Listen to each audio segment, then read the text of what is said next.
ओम शांति। आज 25 अगस्त के बाबा के महावाक्य है।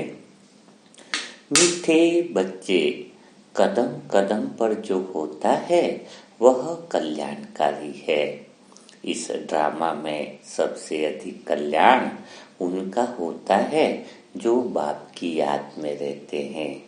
तो बाबा कह रहे हैं कि ड्रामा का हर सेकंड किसका कल्याणकारी है? जो बाप की याद में रहते हैं। तो बाबा की याद में रहने के लिए हमें क्या करना होगा? हमें कौन सी ऐसी विधियां अपनानी होगी जो स्वतः बाबा की याद बनी रहे। अगर बाबा की याद आपकी स्वतः बनने लग गई तो फिर आपकी जीवन में जितनी समस्याएं हैं, जितने हिसाब किताब है, वह स्वतः ही समाप्त हो जाएंगे। तो आपका लक्ष्य यह होना चाहिए कि आप अधिक से अधिक समय बाबा की गहरी याद में चले जाएं। तो बाबा की गहरी याद कैसे करें? उसके लिए आसान पुरुषार्थ कौन सा है? उसके लिए आसान विधि कौन सी है? अगर आपको विधि समझ में आ जाती है तो इसी पल, इसी सेकंड आप बाबा की गहरी याद में जा सकते हो, गहरे ध्यान में जा सकते हो। अगर एक पल है, कोई ज्यादा समय की बात नहीं है। अगर सही समझ आ जाए तो इसी पल घटना है। अगर सही समझ न आए तो फिर कितने भी साल लग जाए, बाबा के याद में गहरे ध्यान में उतर नहीं सकते हैं। तो आप लोग तैयार रहे गहरी याद में जाने के लिए। आप लोग तैयार रहे गहरे बाबा की शक्तियाँ लेने के लिए। तो कौन सी बातों को ध्यान में रखना है उसको आप राइट डाउन कॉपी में लिख भी सकते हो, है ना। लिखते लिखते ही योग हो जाता है। लिखते लिखते ही आप ध्यानावस्था को पा सकते हो। लिखते लिखते परमात्मा के प्यार में लवलीन हो सकते हो। एकांत में मुरली मंथन सुनना चाहिए जहाँ पर कोई डिस्टर्बेंस नहीं हो। तो आपकी यात्रा चालू हो जाती है ना। तो बाबा की याद में रहने के लिए सबसे पहली बात जो अटेंशन रखनी है, तो बाबा की याद में रहने के लिए कई सारे बच्चे हैं जो पूछते हैं। जैसे मेरे पास 3 तरह के बच्चे ज्यादातर आते हैं जो बात पूछते हैं, है ना, बाबा की याद में रहने की। जहाँ तक बात है तो पहले जो बच्चे मेरे पास मिलते हैं, कहीं पर जाता हूँ आता हूँ, तो पहले वाले जो बच्चे होते हैं ना, वो थोड़े से अज्ञानी बोल सकते हैं, जो झुकना नहीं चाहते हैं। वो मुझसे किस बारे में पूछते हैं? इस स्तर से पूछते हैं। पूछने का जो उनका भाव होता है वह यह होता है कि मैं जानता कितना हूँ और ये भाई कितना जानता है। उसके अंदर की बातों को निकालूंगा, फिर मैं अपनी बातें बताऊंगा कि मैं तुमसे ज्यादा जानता हूँ। तो जिसका भाव यह हो, है ना, अज्ञानी मन झुकना नहीं जानता है। ज्ञानी मन जिसके अंदर सरल चित्त होता है, सरल स्वभाव होता है, जिसके अंदर जिज्ञासा होती है, बच्चे जैसी जिज्ञासा होती है कि मैं परमात्मा को पालूं। तो जिसके अंदर यह अज्ञानता है कि झुकना नहीं जानता है, दूसरे को परखना चाहता है, दूसरे को पूछता ही इसीलिए है कि तुम्हारे अंदर ज्ञान कितना है। उसको जानने की जिज्ञासा नहीं है, अपने आप को बड़प्पन दिखाने की जिज्ञासा है। ऐसी कंपिटिटर आत्माएं को अज्ञानी आत्मा कहेंगे, चाहे वो कितनी भी बड़ी ज्ञानी आत्मा हो, है ना। ऐसी आत्माएं अहंकार वाली होती हैं। तो ऐसे अहंकार वाली आत्माएं कभी भी भगवान को याद नहीं कर सकती है। आपके आसपास कोई भी बाबा का बच्चा भी मिले तो उसमें कितना ज्ञान है उस भावना से मत पूछिए, उसको कंपटीशन के हिसाब से मत पूछिए, है ना। अगर वो मिलता है तो सरल चित्त स्वभाव आपका होना चाहिए कि कुछ जिज्ञासा भी हो, कुछ नया सीखने को मिल रहा है जो मुक्ति, जीवन मुक्ति की ओर लेकर के जा रहा है ना। तो जो पहली तरह के जो बच्चे हैं जो झुकना नहीं जानते, जिनके अंदर अकड़ूपन है, निर्मलता नहीं है, जिसका चित्त अहंकार वाला है, वो तो बाबा की याद कर नहीं सकते हैं। ठीक है। दूसरी तरह के जो बच्चे हैं वो किस तरीके से होते हैं, वो जो मुझसे आकर कहते हैं कि मुझे बाबा की याद करनी है, बस मेरा ये काम हो जाए। क्या कहते हैं, मेरे ये धन का काम अटका है, धन का काम हो जाए, मेरा वह काम हो जाए, ये काम हो जाए, है ना। तो वो मुझसे पूछते हैं बाबा की याद कैसी गहरी बने। तो ऐसे बच्चे जो इसको मूड बच्चे कहेंगे। अगर मैं सीधे सामने रहते तब तो बोल नहीं पाता हूँ, लेकिन अंदर की बात है, ऐसे बच्चों को मूढ़मती यानी मूर्खमती वाले बच्चे कहेंगे। कि जो ऐसे बच्चे कभी भी बाबा को गहरी याद में जा ही नहीं सकते, क्योंकि वह तो अपने संसार के महल को सजाना चाहते हैं, अपनी कामनाओं के महल को सजाना चाहते हैं। ऐसे बच्चे भला ध्यान में कैसे उतर सकते हैं, ऐसे बच्चे भला भगवान की याद में कैसे उतर सकते हैं, जिनको शिव बाबा नहीं, बस शिव बाबा से कुछ चाहिए, है ना, यह कामनाएं चाहिए, यह इच्छा चाहिए। वो बाबा की याद की तो बात पूछते ही नहीं है। बस बाबा को याद करने का मतलब वह बस एक ही बात कहते हैं। मेरे पास भी कई बार फोन भी आते कि बाबा का ये काम करा दो, बच्चे का एग्जाम क्लियर करा दो, उसका। वो बड़ा आश्चर्य होता है और उन पे दया भाव भी आता है, करुणा भाव भी आता है कि वो सत्य को नहीं जान रहे हैं, बाबा को नहीं पहचान रहे हैं, अपनी कामनाओं के महल को सजाना चाहते हैं। लेकिन क्या करें, सबका अपना अपना पार्ट है। लेकिन अगर इस तरह के बच्चों की श्रेणी में आप आते हो तो आप भी बाबा की याद, गहरी याद करना आप छोड़ दो, आप नहीं कर पाओगे।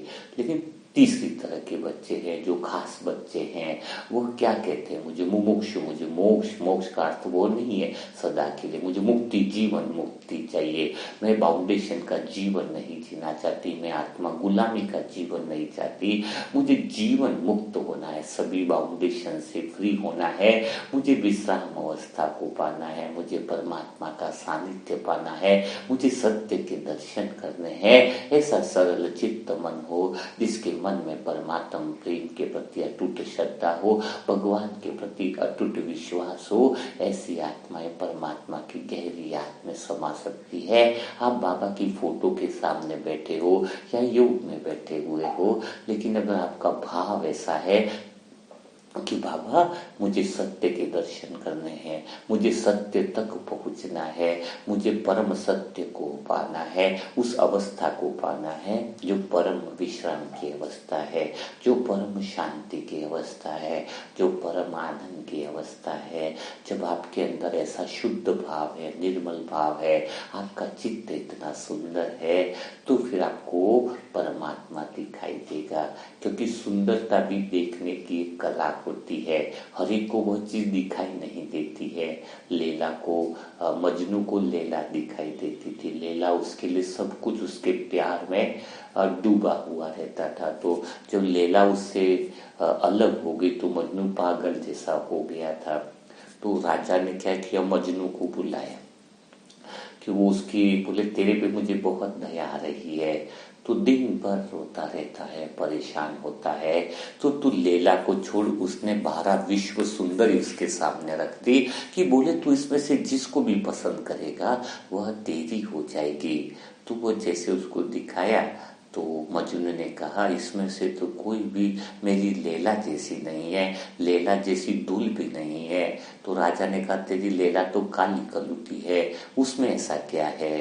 तो उसने बताया कि वो वही आंखें हैं जो लैला को देख सकती है, तुम्हारे पास वो आंखें नहीं जो उस लैला को देख सके, है ना। तो सुंदरता किसकी आंखें क्या हैं, कौन किसको परख सकता है। तो हमें वो नयन भगवान को देखना है ना, परमात्मा को देखना है। एक साधारण आत्मा अपनी लैला से इतना प्यार करता है, उसकी प्रेम भरी वो दृष्टि इतनी तीव्र है, तो हमारी दृष्टि में इतनी तीव्रता हो, इतनी दिव्यता हो, जो सिर्फ सत्य के दर्शन करना चाहते हो। परमात्मा को देखने के लिए वह निर्विकारी आंख चाहिए, वह झुकने वाली प्रवृत्ति, जिज्ञासा वृत्ति चाहिए, सत्य को जानने की अहम जिज्ञासा परम जिज्ञासा चाहिए। ऐसी जिज्ञासु वाली आत्मा ही बाबा की गहरी याद में उतर जाती है, सत्य को जान लेती है। तो अभी हम धीरे धीरे आगे बढ़ रहे हैं, तो अभी आप सभी बातों से किनारा करते जाओ और पाल लो अपने आप को कि मुझे सत्य को जानने के लिए मैं मुरली मंथन सुन रही हूँ, मुझे सिर्फ सत्य तक पहुँचना है। मेरे मुरली मंथन सुनने का उद्देश्य सत्य को पाना है। मेरे मुरली मंथन का उद्देश्य गहरे ध्यान में उतरना है, परम ध्यान में उतरना है, भगवान के गहरे प्रेम में डूब जाना है। यही तो जीवन का असली उद्देश्य है, यही जीवन का सच्चा उद्देश्य है। तो आप लोग यहाँ तक आगे बढ़ गए हो ना, अपने मन में दृढ़ संकल्प कर लो कि मुझे सत्य तक ही जाना है, यही मेरी जिज्ञासा है। कुछ कामनाओं की पूर्ति के लिए मुरली मंथन नहीं सुनना है, कुछ कामनाओं की पूर्ति के लिए मुझे योग में नहीं जाना है, कुछ कामनाओं की पूर्ति के लिए बाबा को याद नहीं करना है ना। शुद्ध मनोकामना हो गई जो सारी कामनाओं से ऊपर है। ठीक है, तो यहाँ तक आप मेरे साथ चल रहे हैं तो बड़ा आनंद आएगा। आप गहरे आनंद में जा सकते हो, इसी पल जा सकते हो, आने वाले पल में कभी नहीं जा सकते। मन आपको बहकाता है, मन चालाकियाँ कराता है कि हम तो बहुत सारी तैयारियां करेंगे तो जाके गहरे ध्यान में उतर सकते हैं। भला इस पल में कैसे उतर सकते हैं? अरे आप तो इस पल में ही उतर सकते हैं, इस पल में ही गहरे बाबा की याद में जा सकते हैं अभी नहीं तो कभी नहीं। यानी जो मम्मा का संकल्प था कि अभी नहीं कभी नहीं, स्लोगन जो था, इसका अर्थ यही है कि तुम इस पल इसी सेकंड में अगर बाबा की गहरी याद में नहीं उतर सकते तो तुम किसी भी पल में नहीं उतर सकते हैं। तो सब बातों को छोड़ दो ना, सारी मन की चालाकियों को छोड़ दो, इसी पल उतरना है, इसी मुरली मंथन में बाबा की गहरी याद में जाना है, इसी पल में बाबा में समा जाना है, सत्य को पा लेना है, वो विश्राम को पा लेना है। जो जन्म जन्म से तड़प है वो इसी पल में वो घटना घटित होने वाली है, इसी सेकंड में वो घटना घटित हो जाए। बात की चालाकियां, मन की चालाकियों से परे चले जाओ, इसी पल मुझे भगवान से मिलना है, इसी पल भगवान से मिलना है। तो आगे की बात आती है, जब आप तैयार हो गए हो, है ना, सत्य तक पहुंचने के लिए आपके अंदर जिज्ञासा आ गई है, इसी पल वो घटना घटित होने के लिए, तो दूसरी बात हमें अटेंशन देनी होगी। दूसरी बात हमें यह समझना होगा कि थोड़ा सा मन के बारे में समझना जरूरी होगा, है ना। तो मन के बारे में क्या समझना होगा कि मन जो है, जो हम कहते हैं हमेशा अशुद्ध मन, शुद्ध मन, अशुद्ध में जो है ही नहीं वह पैदा हो गया, है ना, कहते हैं ना मैं और मेरा। तो थोड़ा इसको समझ लेते हैं, है ना। तो फिर धीरे धीरे हम तीसरी चौथी स्टेज तक आते आते मुझे पूरा भरोसा है कि आप गहरे ध्यान में उतर जाओगे, है ना। तो थोड़ा सा ये दूसरी बात को भी ज्यादा हम समझ लेते हैं। दूसरी बात में यह समझना होगा कि आपका मन चंचल क्यों है, आपका मन डरा हुआ क्यों है, आपका मन घबराया हुआ क्यों रहता है, आपका मन बेचैन क्यों रहता है ना। तो वो जो मन देह के साथ जुड़ा हुआ है, तो अभी थोड़ा अंदर चेक करना होता है एक्चुअल में देहभान क्या है। वह मैं जो अनेक विषयों से जुड़ा हुआ है ना। आपका मन जिन जिन विषयों के साथ संबंध स्थापित कर लेता है फिर वह वैसा हो जाता है। तो चेक करो अपने आप को कि आपका मन किन किन विषयों से जुड़ा हुआ है। तो बहुत सारे विषय, बिजनेस के विषय हो सकते हैं, परिवार में मैं बच्चा हूँ, मैं ये हूँ, मैं वो हूँ, ऐसे सारे विषयों से, अनेक विषयों से आपका मन जुड़ा हुआ है। और जो मन अनेक विषयों से जुड़ा हुआ है वह मन भगवान को याद नहीं कर सकता है, वह बाबा की गहरी याद में नहीं जा सकता है ना। तो उसके लिए पहले हम देखें कि हमारा मन किन किन चीजों से जुड़ा हुआ है और वो विषयों से जुड़ता क्यों है, सबसे पहली बात है। तो मैंने पहले ही बताया कि वह शुद्ध मन जो अपने आप को अधूरा मानता है वह विषयों में रस लेने लगता है ना, विषयों में रस लेने लगता है, सारे विषयों से इसलिए जुड़ता है। और वह असत्य है, इस बात को कैसे पता चलेगा कि वह मन जो सबसे जुड़ा हुआ है वह असत्य, इसलिए पता चलता है क्योंकि वह मन सदा डरा हुआ रहता है।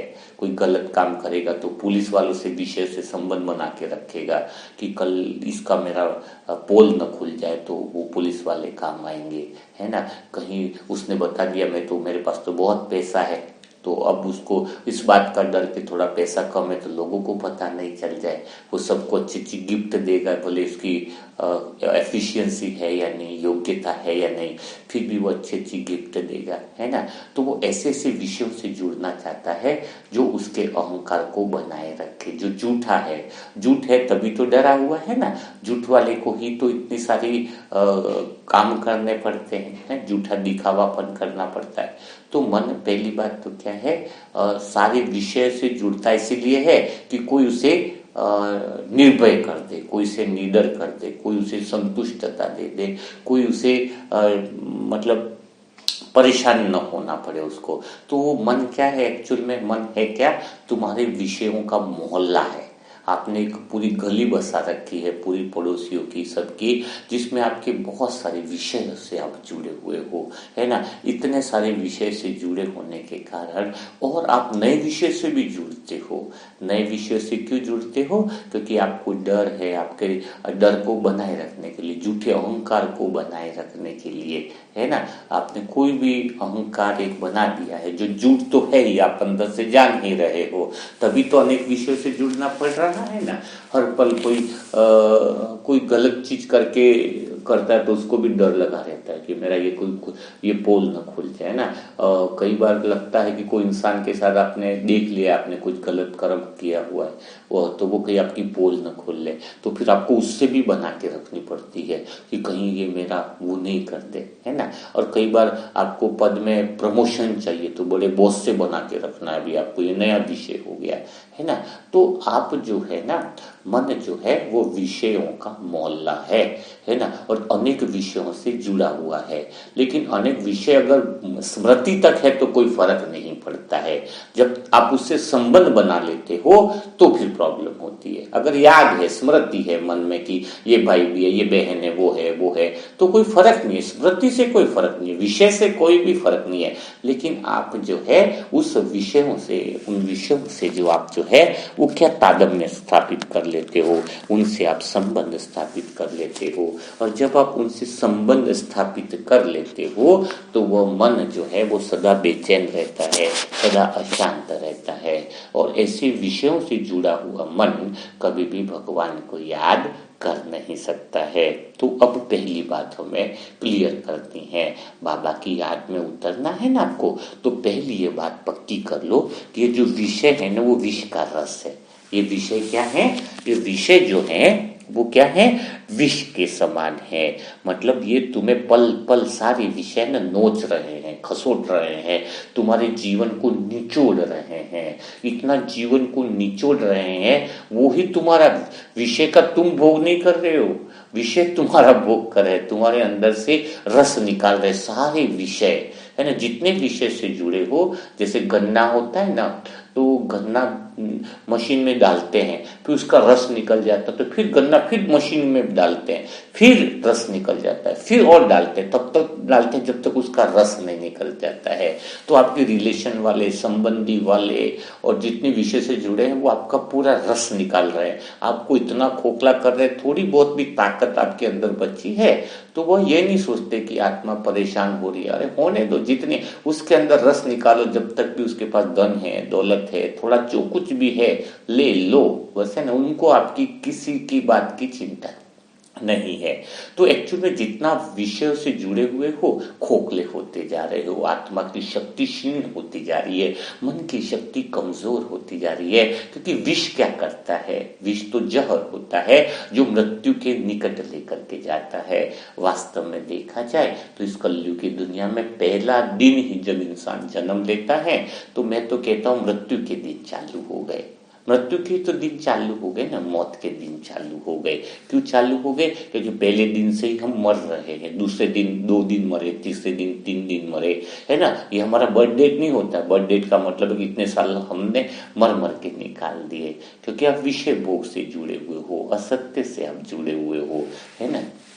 तो इस विषय से जितना जुड़े हुए, असत्य से जुड़े हुए हो, अगर आपका मन इन विषयों से अगर विमुक्त हो जाए, आपका मन सत्य मार्ग पर चलने लगे, मन इस विषयों से साक्षी हो जाए, मन इस विषय से तादात्म्य स्थापित करना छोड़ दे, तो फिर समझ लेना इसी पल इसी सेकंड तुम गहरे विश्राम में हो, गहरी शांति में हो, गहरे आनंद में हो। बात एक सेकंड की है, विषय को त्यागने की है, देह को छोड़कर देह से अलग होकर देखने की है, साक्षी भाव होकर के देखने की है ना। तो लेकिन आप क्या समझते हो, है आप इन विषयों से जो जुड़े हुए हो, है ना, उसी से आपके अंदर खालीपन लगता है, आप अपमान की फीलिंग करते हो, आप सम्मान की चाहना क्यों चाहते हो, क्योंकि कहीं ना कहीं आपके अंदर अपमान है भरा हुआ, तभी तो किसी से सम्मान की आकांक्षा करते हो। खुद के अंदर सम्मान भरा हुआ होता तो आप किसी से सम्मान की आशा तो करते ही नहीं, है ना।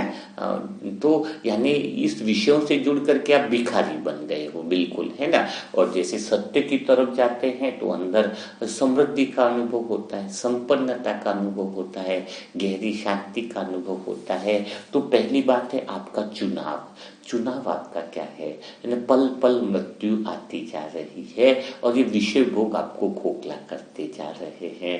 तो आप जो बन करके बैठे हो वो आप नहीं हो।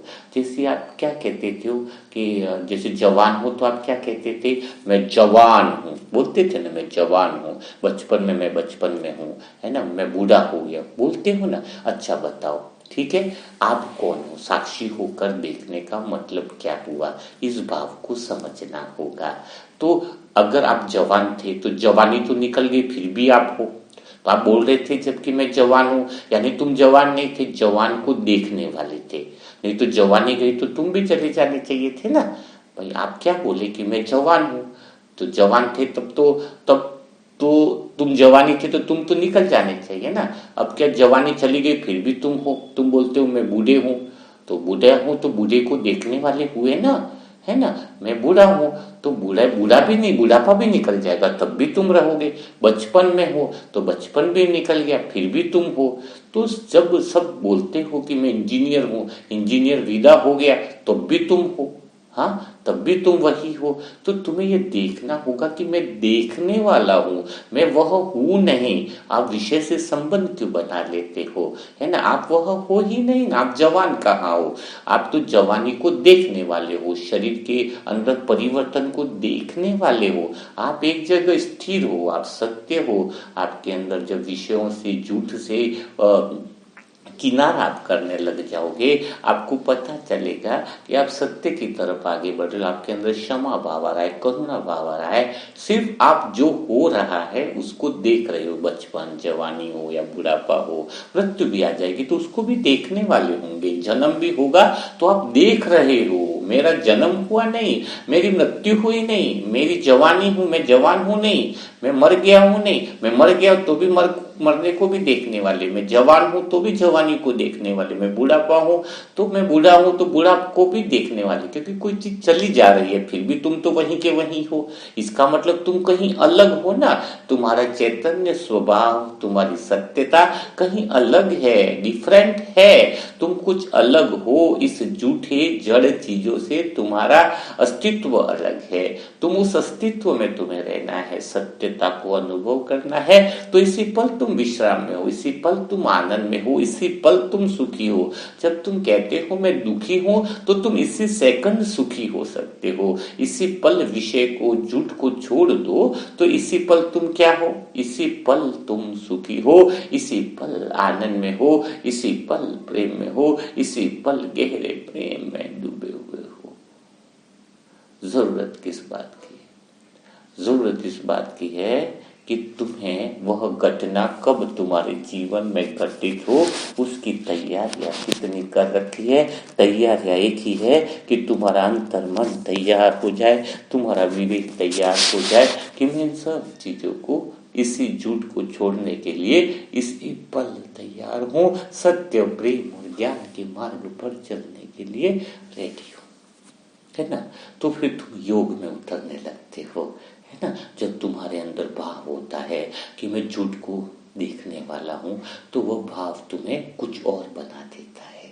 ठीक है, तो यहाँ तक आप मेरे साथ चल रहे होंगे और आगे हम इसकी यात्रा करते हैं। जब लास्ट समय की यात्रा करेंगे तो आपको अनुभव होगा कि आप बाबा की गहरी याद में उतरते जा रहे हो, है ना। तो और थोड़ा सा हम और आगे बढ़ते हैं, जिसमें आपको यह ध्यान रखना होगा कि आसपास का माहौल जो है वह तुम्हारे अधीन न हो।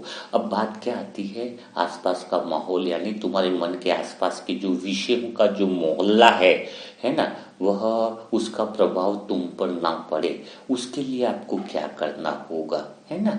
वह चीज और वह बात को आपको समझना होगा, है ना। आप यह तो समझ गए कि सत्यता पर चलना है, विषयों को छोड़ना है ना। विषयों से तादात्म्य, विषयों यानी विष का रस दे रहे हैं, मुझे इन विषयों का त्यागना है, यहाँ तक आप समझ गए हैं। लेकिन विषयों को त्यागे कैसे, वो छोड़ने की कला कौन सी है, वो छोड़ने का भाव कौन सा है, तो उस बात पर हम थोड़ा विचार सागर मंथन कर रहे हैं। तो वह है अकर्ता का भाव, साक्षीत्व का भाव, है ना, सब चीज को देखने का भाव, है ना। तो उस भाव से आप क्या करोगे, सारी विषयों को छोड़ दोगे। ठीक है, अब इस बात को गहराई से समझना होगा। बाप का एक गुण है, बाबा का एक गुण है अकर्ता का। बाबा का क्या गुण है, शिव बाबा का गुण कौन सा है, अकर्ता का। बाबा सब कुछ करते हैं लेकिन बाबा फिर भी अकर्ता है, क्योंकि बाबा कुछ कर ही नहीं रहे। जब बाबा सब कुछ कर रहे हैं तो फिर वो अकर्ता कैसे हुए है। और कर्ता हो जाए तो उनको पाप और पुण्य सभी भुगतने पड़े, ये भी बहुत गहरी बात है। पाप और पुण्य सभी क्या करने पड़ेंगे, उनको सभी क्या करने पड़ेंगे, भुगतने पड़ेंगे। अगर बाबा कर्ता हो जाए तो बाबा को पाप और पुण्य कर्म में आ गए ना, कर्ता भाव यानी क्या हो गया, कर्म में आ गए हैं। तो बाबा का ये गुण अकर्ता कैसे बना है, इस बात को तुम समझ लोगे तो गहरे योग में उतरना बड़ा आनंद आएगा, है ना।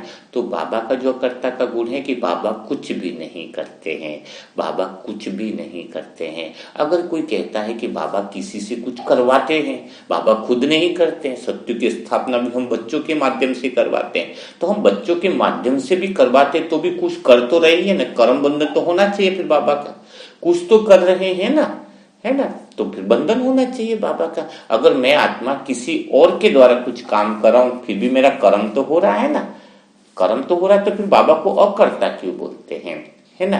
अकर्ता बोलने का कारण क्या है ना। तो यहां पर इस बात को जो समझता है वह बाप समान स्थिति और गहरे योग में उतर जाता है। तो बाबा को अकर्ता इसलिए बोलते हैं कि वास्तव में बाबा सब कुछ करता है, लेकिन बाबा का पाप और पुण्य क्यों नहीं बनता है, क्योंकि बाबा के कर्म जो हैं वो निष्काम कर्तव्य वाले कर्म है। निष्काम कर्म है और करुणा कर्तव्य के कर्म है, क्योंकि कर्म का नियम तो सबके लिए समान है, चाहे वो आत्मा हो चाहे परमात्मा हो। तो बाबा के कर्म कौन से हैं, निष्काम कर्म है, जिसमें कोई कामना नहीं छुपी हुई है, जिसमें कोई फल की इच्छा नहीं है बाबा को, जिसमें करुणा और कर्तव्य का भाव है।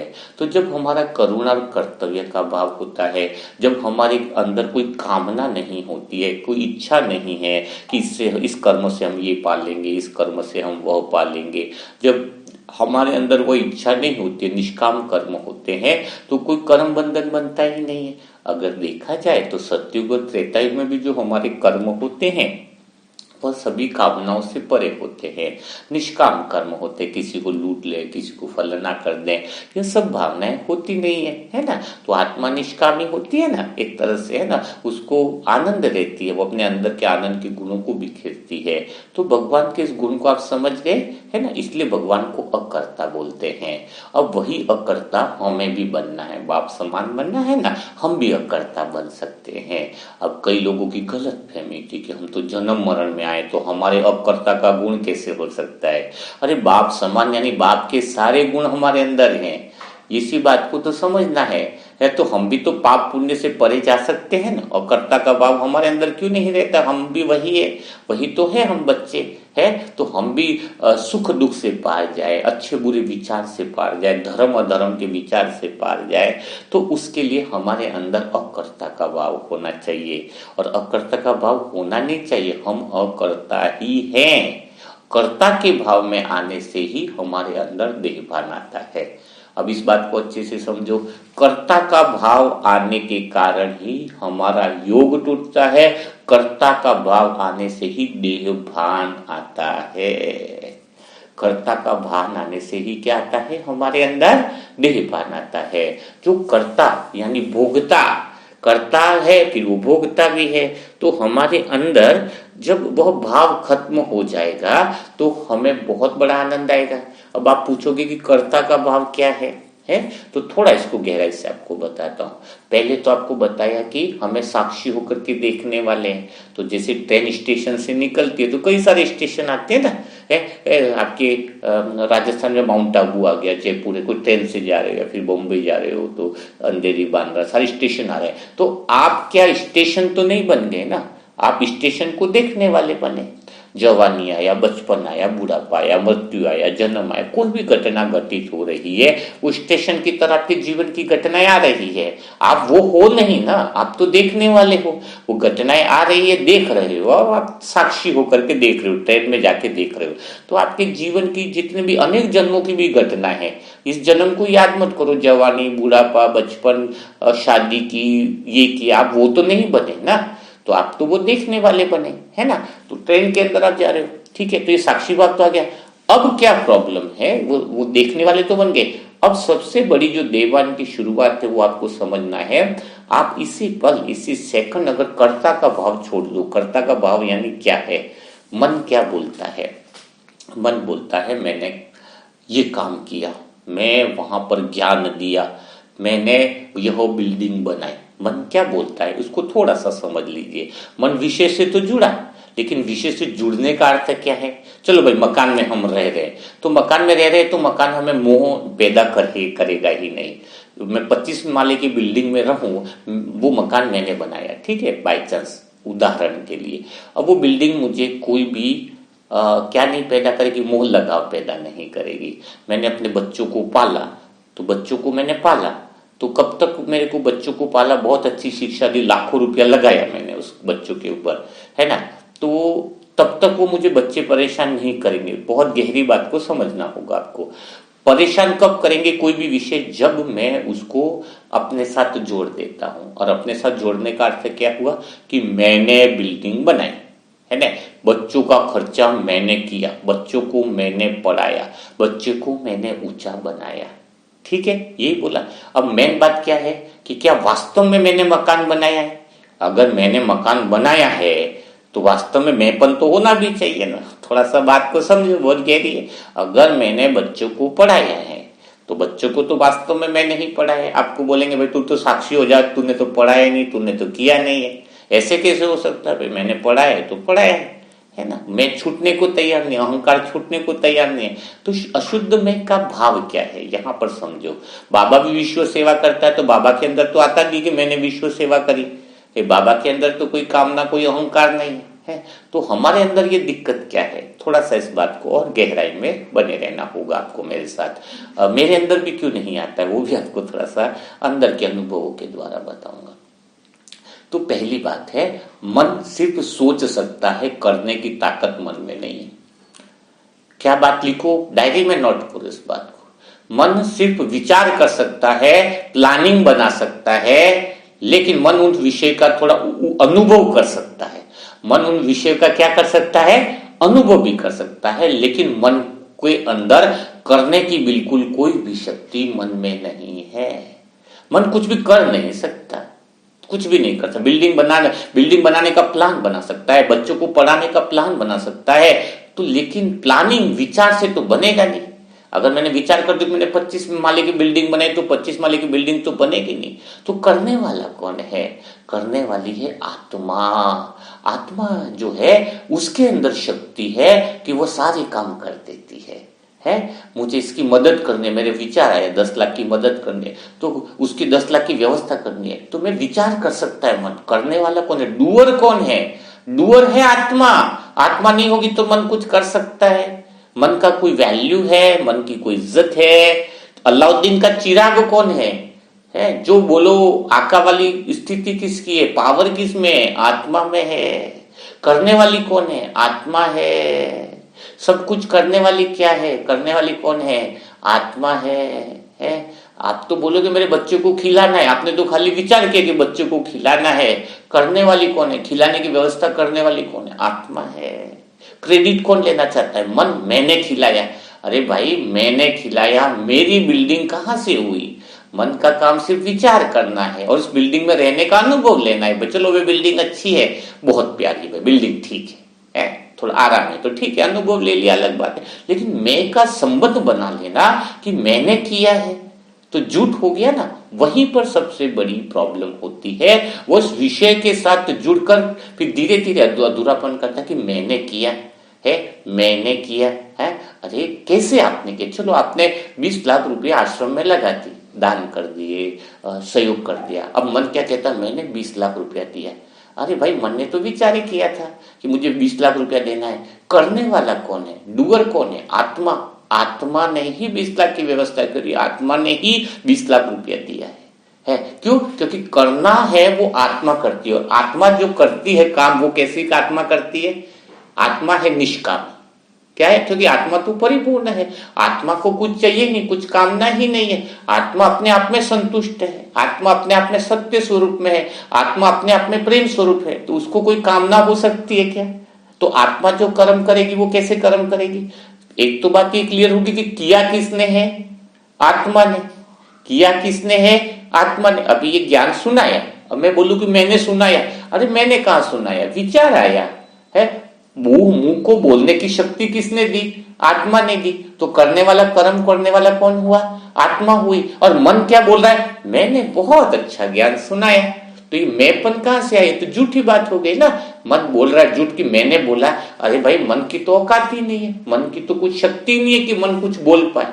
बोलने वाली तो आत्मा होती है ना। बद का जो रोल है, उस रोल से आप उसको झूठे रोल में वो फंस जाता है मन। मन है ना आत्मा का क्रेडिट लेने। जब भी आत्मा का क्रेडिट मन लेने लग गया तो वह देहभान में प्रवेश हो गया। यानी कोई रेस्टोरेंट चला रहा है, एक मालिक चला रहा है और नौकर को भरोसे चला रहा है, तो धीरे धीरे वो नौकर क्या बनने लग गया? मालिक। मैं ही चला रहा हूं है, और बहुत दिन से गलत फहमी में कि मैं ही होटल का मालिक हूं, मैं ही चला रहा हूं, मेरे ही निर्णय चल रहे। एक दिन पता चला मालिक ने उसको निकाल दिया, तो क्या नौकर का वैल्यू है? नौकर का वैल्यू नहीं है। मालिक ने बताया, याद दिलाया कि भाई मैं तेरा मालिक हूं, तू मालिक बन करके मत रहे। तो मन मालिक बनने का अर्थ क्या है? इसका गहरा अर्थ क्या है कि मन आत्मा का क्रेडिट ले लेता है। करने वाली सारे काम आत्मा है। आत्मा के अंदर ही वो शक्ति, आत्मा की शक्ति से ही सब कुछ चमक रहा है ना। आत्मा की शक्ति से आप चल रहे। आप बोलोगे मैं दिल्ली पहुंच गया, मैं वहां पहुंच गया। अरे आपने तो विचार किया, पहुंचाने की शक्ति देने वाली कौन है? आत्मा है ना। आत्मा ने तो शक्ति दी जिससे आप चल पाए, आत्मा ने ही तो सब कुछ किया जिससे आप पहुंच पाए, है ना। तो करने वाली कौन है? डूअर हमेशा जिसको ध्यान रहे कि करने वाली आत्मा है, मैं नहीं हूं। करने वाली आत्मा है, मैं नहीं हूं, तो कर्ता बचेगा नहीं। और जब कर्ता नहीं बचेगा तो मन साक्षी हो जाएगा। कर्ता करने वाला ही नहीं बचा, करने वाली आत्मा है, तो आत्मा के लिए तो मैंपन है ही नहीं। आत्मा तो साक्षी भावी रहती है। आत्मा तो जो कर्म करेगी उससे फ्री रहेगी, क्योंकि आत्मा तो संपूर्ण शांति में है, संपूर्ण आनंद में है, संपूर्ण प्रेम में है। तो फिर कुछ दिक्कत वाली बात ही नहीं रही। आप समझ में आए कुछ बात? तो जब मन आत्मा से जुड़ जाता है तो उसको समझ में आता है कि करने वाली आत्मा है, तो मन भी आनंद में रहता है। मन में मैंपन नहीं आता तो बेचैनी नहीं आती है। जब मन में मैंपन आता है तो उसको लगता है कि मैं ये काम कर पा रहा हूं, वो काम नहीं कर पा रहा हूं। और मन तो डिपेंड रहेगा किस पे? आत्मा पे ही तो रहेगा क्योंकि करने वाली तो आत्मा ही है। और संसार की कोई भी चीज उससे वह काम मन जो चाहता है कि संसार के लोग उसके लिए कुछ काम करें, तो दूसरे की आत्मा उसके लिए कहां तक काम करेगी? मेरी आत्मा है तो मैं आत्मा तो कर सकती हूँ ना कुछ भी काम। दूसरे की आत्मा भी मेरे लिए काम करे, तो वो आशा इच्छा अपेक्षा रखना तो गलत हो जाएगा।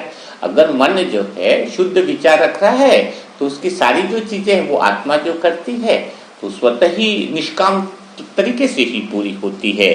तो वास्तव में अगर देखा जाए ये मन का जो गहरा मैंपन है, जो झूठा है कि मैं कर रहा हूं, है यह जो झूठा मैं है कि मैं कर रहा हूं, अगर ये भाव से आप विमुख हो जाओ तो इसी पल इसी सेकंड में आप विश्राम में चले जाते हो, इसी पल आप गहरे ध्यान में उतर जाते हो, गहरे परमात्मा प्रेम में डूब जाते हो। मुझे तो ऐसा लगता है कि मैं इसी पल गहरे प्रेम में चला गया हूं, क्योंकि कोई करने वाला बच्चा नहीं, क्या हो रहा है सिर्फ देख रहा हूं, कौन कर रहा है कुछ दिक्कत नहीं, मैं का भाव चला गया, करण करावनहार कर रहा है, सब कुछ हो रहा है, सब कुछ देख रहा हूं, सब कुछ हो रहा है, जो हो रहा है उसमें साक्षित्व है। अब न करने वाला बच्चा न देखने वाला बच्चा, बस सिर्फ देख रहा हूं, सब कुछ क्लियर हो गया है।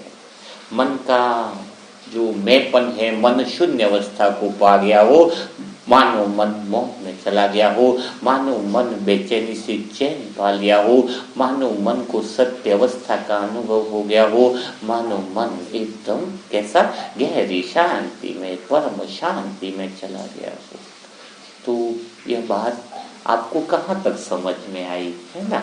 ये बहुत ऐसे तो गहरा विषय होता है, इसको बहुत लंबा करना पड़ता है, लेकिन धीरे धीरे आपको कामनाएं अहंकार सब बातों को धीरे धीरे लाया गया है ना? आप बहुत विशेष आत्मा हो, सभी आत्माओं को तो ये सारी बातें सुनाई नहीं जा सकती है, समझाई नहीं जा सकती है। यह ज्ञान उसी आत्माओं के लिए है, यह मूल्य मंथन उसी आत्माओं के लिए है जो वास्तविक रूप में सत्य को पाना चाहते हैं, सत्य को देखना चाहते हैं, सत्य को जानना चाहते हैं, जिसके अंदर यह जिज्ञासा है, वही उन्हीं के लिए मूल्य मंथन है। झूठी बातों में फंसा के रखना कि बाबा मेरा ये काम कर रहा है, वो कर रहा है, तो कुछ भी बाबा नहीं करता है। बाबा उन सब का सारे काम कर देता है, कुछ भी नहीं करता, सारे काम कर देता है। जो सत्य के मार्ग पर चलते हैं उनको मांगने की कुछ दरकार नहीं रहती है, उनके सारे काम स्वतः ही हो जाते हैं। बस आप सत्य के मार्ग पर चलना चालू कर दो। तो आज का मूल्य मंथन आपको कैसा लगा, आपको कैसा अनुभव हुआ? कि आपको ध्यान अवस्था की सही विधि पता चली, या फिर एक बाबा को याद करने की जो विधियां है वो आपके लिए कितनी कारगर सिद्ध हुई? वो सारी बातें आप कमेंट बॉक्स में जरूर लिखिएगा। तो कल फिर हम मुलाकात करेंगे ऐसे ही मुरली मंथन के साथ। तब तक के लिए सभी भाई बहनों को ओम शांति। जो अपना पुरुषार्थ को बढ़ाना चाहते हैं वो व्हाट्सएप ग्रुप से जरूर जुड़े। वो व्हाट्सएप नंबर है 7202921969। ओम